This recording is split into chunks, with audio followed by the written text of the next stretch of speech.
जय जिनेंद्र, कैसे हैं आप सब। आज ब्रेकफास्ट में आप सभी का स्वागत है।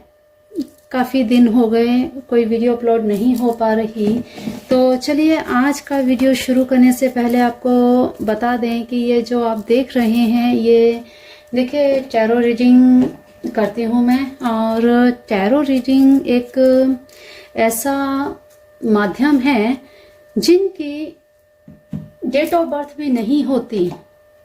अब क्योंकि एस्ट्रोलॉजर हमेशा एकदम पर्टिकुलर डेट ऑफ बर्थ चाहते हैं, डेट ऑफ बर्थ होगी तभी परीक्षण कर पाएंगे 2024 आपका कैसा रहने वाला है, आपकी लाइफ में क्या कुछ रहने वाला है, जो चीज़ें आपकी लाइफ में चल रही हैं कब तक ठीक होंगी, सारी ऑल ओवर सारी चीज़ें जानने के लिए टैरो रीडिंग एक ऐसा माध्यम है जिसमें आपको ना तो डेट ऑफ बर्थ चाहिए, ज़रूरी नहीं है बिल्कुल भी, अगर हो तो बहुत ही बेटर है, अगर नहीं भी है तो भी आपकी इस समय करंट सिचुएशन क्या चल रही है वो भी टैरो रीडिंग से पता लग सकता है। ठीक है, हमारी वीडियो का टॉपिक कुछ और है, यहाँ पे इंफॉर्मेशन देना इसलिए ज़रूरी है क्योंकि आरज़ू ख्वाहिश के जितने भी मेंबर्स हैं इतने सालों से मेरे साथ जुड़े हुए हैं, तो मेरा सौभाग्य है कि 2.5-3 साल से मेरे साथ जुड़े हुए हैं, निरंतर मेरी हर वीडियो को फॉलो करते हैं और उसमें बताई गई चीज़ें भी फॉलो करते हैं और उनसे बेनिफिट भी ले रहे हैं।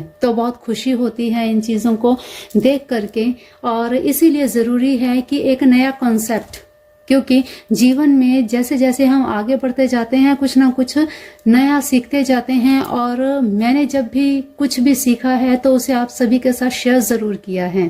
तो यही इच्छा आज भी रही है कि आप सभी को, किसी को भी अगर कोई भी प्रॉब्लम ऐसी आती है, भगवान ना करे कभी किसी के लाइफ में प्रॉब्लम आए, लेकिन परेशानियां आना हमारे जीवन का एक ऐसा अंग है कि सुख और दुख आते ही आते हैं, इसी से तो हमारे कर्म बनते हैं। इसीलिए ज़रूरी है कि हम समय समय रहते अपने बारे में कुछ ना कुछ जानकारी पहले से प्राप्त करके रख सके, ताकि जितनी प्रॉब्लम आनी है उतने से हमें कम झेलना पड़े। कुछ रेमेडीज करके, कुछ उपाय करके हम उन चीज़ों को दूर कर सकते हैं जो परेशानियां हमारे जीवन में आनी है। देखिए परेशानियां आएंगी, आती हैं, जो ईश्वर ने जो लिख दिया उसे टाला नहीं जा सकता, लेकिन उसे उपाय करके, रेमेडीज करके, मंत्र जाप करके कम किया जा सकता है ना। जितना दर्द, जैसे कहते हैं ना कि एक हाथ कटने पर जितना दर्द होगा उतना एक छोटी सी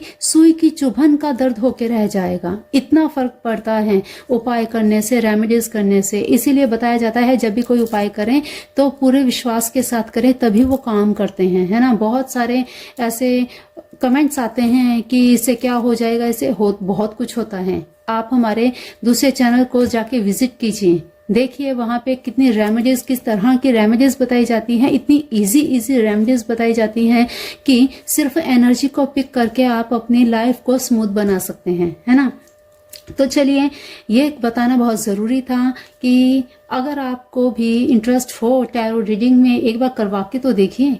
अगर आप मुझसे एनर्जी पिकअप करना चाहते हैं तो हमारे दूसरे चैनल 365 टैरो से ज़रूर जुड़िए, और मुझसे आप रीडिंग लेना चाहते हैं तो भाई इंस्टाग्राम पे आप DM ज़रूर कीजिए। तो चलिए आज की वीडियो को शुरू करते हैं, टॉपिक को शुरू करते हैं। आज के वीडियो का टॉपिक हमारा है पूर्णिमा के बारे में। तो अभी 3-4 दिन ही रह गए हैं, पूर्णिमा आ रही है, कब रहेगी, कब से कब तक, और पूर्णिमा के दिन क्या करना चाहिए, इस विशेष पूर्णिमा को क्या शुभ योग बन रहे हैं, सारी चीजें हम देखेंगे। तो सबसे पहले जान लेते हैं कि पूर्णिमा आखिर लग कब रही है। तो देखिए इस बार पूर्णिमा लग रही है 26 दिसंबर 2023 को।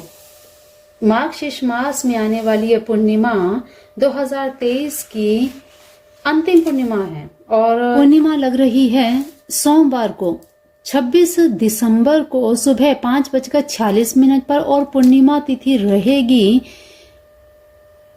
बुधवार को 27 दिसंबर की सुबह 6:02 तक। ठीक है, तो इस हिसाब से 26 दिसंबर की सुबह उदय तिथि होने के कारण 26 दिसंबर को ही पूर्णिमा मानी जाएगी और सत्यनारायण व्रत भी 26 तारीख को ही रखा जाएगा। ठीक है, सत्यनारायण व्रत भी रखा जाएगा, पूजा भी होगी, जो भी कार्य होते हैं वो 26 तारीख को ही किए जाएंगे, जो भी उपाय किए जाएंगे वो 26 तारीख की ही रात्रि को होंगे। ठीक है, इसी के साथ 27 दिसंबर को सुबह पूर्णिमा तो उतर जाएगी, लेकिन यहाँ पे बन रहा है योग। ऐसे योग बन रहे हैं, बहुत ही शुभ माने जाते हैं इन योगों को। तो यहाँ बन रहा है ब्रह्म योग और इसी के साथ बन रहा है शुक्ल योग। दोनों ही योग बहुत ही उत्तम होते हैं। शुक्ल योग को बहुत शुभ माना जाता है। इसके अलावा मार्गशीर्ष पूर्णिमा पर भद्रावास का योग भी बन रहा है। इस योग का प्रशिक्षण 5:51 पर रहेगा। ठीक है, कहते हैं इस दौरान भद्रा स्वर्ग में रहेगी। तो मार्गशीर्ष पूर्णिमा के दिन अब आपको क्या विशेष करना चाहिए? सबसे पहले तो देखिए, सर्दी का मौसम है, कोई नदियों तटों पर जाकर स्नान करने से तो रहा। घर में आप स्नान करते हैं तो अपनी बकेट में गंगा जल डालकर जरूर स्नान कर लीजिएगा। पूर्णिमा के दिन खास करके अपने गुरुदेव का ध्यान जरूर कर लीजिएगा और साथ ही साथ चंद्र त्राटक जरूर कर लीजिएगा। चंद्र त्राटक उनके लिए बहुत ही जरूरी है जिनकी कुंडली में चंद्रमा अच्छी स्थिति में नहीं है, शुभ स्थिति में नहीं है। नहीं तो ओम चंद्रमस्य नमः, ओम शाम श्रीम श्रोम सैत चंद्रमस्य नमः का मंत्र जाप जरूर करना चाहिए। देखिए, ठंडी है, सर्दी है, तो हो सकता है आप सभी अवॉइड करें इस चीज को कि सर्दी में ऊपर नहीं जाना। मैं लाइव करने का जरूर प्रयास करूंगी क्योंकि मौसम भी ऐसा है कि चंद्रमा दिखे ना दिखे, क्योंकि फॉग इतना हो जाएगा। तो जैसी भी स्थिति होगी मैं लाइव करने का जरूर प्रयास करूंगी। ठीक है, इसके अलावा पूर्णिमा के दिन विशेष और क्या करना चाहिए? सत्यनारायण भगवान का व्रत पूजन इत्यादि तो होगा ही और साथ ही माँ लक्ष्मी का पूजन भी अवश्य करना चाहिए। अब जैसे यहाँ पे ये देखिए, ये बताए जाते हैं खास उनके लिए जो टैरो रीडर्स हों या जो टैरो रीडिंग देखते हों, उन्होंने अगर कोई क्रिस्टल लिए हैं या कोई, देखिए इस तरह से जैसे ये नग पहने हुए हैं, इनको कुछ देर के लिए मून लाइट में जरूर रखा करें, इससे ये एक्टिवेट हो जाते हैं। ठीक है, तो ये काम भी आपको जरूर करना चाहिए। ज्यादा कुछ और ना कर पाए तो एक बोतल पानी की भर के आप चंद्रमा की रोशनी में रख दीजिए। खासकर ये उपाय उनके लिए हैं जिनकी कुंडली में चंद्रमा बहुत अच्छी शुभ स्थिति में नहीं है। चंद्रमा को जब इनहेंस करना हो तब ये उपाय अवश्य कर लेने चाहिए।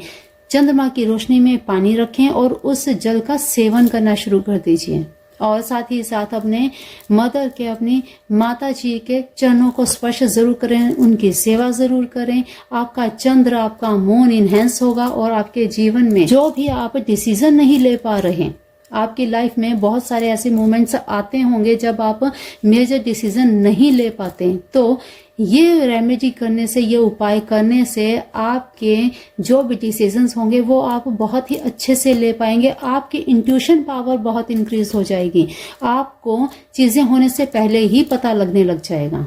ठीक है, तो ये चीजें आपको जरूर करनी चाहिए पूर्णिमा के दिन।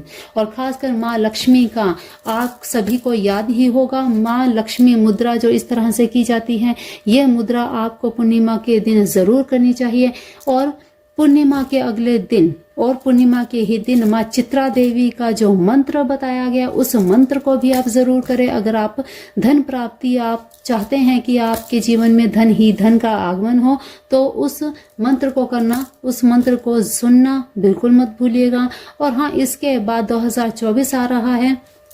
2024 हमारे ज्योतिष के हिसाब से कैसे रहेगा, अगर आप जानना चाहते हैं, न्यूमरोलॉजी के हिसाब से जानना चाहते हैं, तो कमेंट बॉक्स में जरूर कमेंट कीजिएगा। इस पर भी एक वीडियो जल्दी से अपलोड करने का प्रयास करूंगी। तो चलिए, आज की वीडियो में इतना ही। मिलते हैं फिर ऐसी ही नई वीडियो में नई जानकारी के साथ। तब तक के लिए अपना ध्यान रखिए, मस्त रहिए, स्वस्थ रहिए, अपने अपनों का भी ध्यान रखिए। जय जिनेंद्र।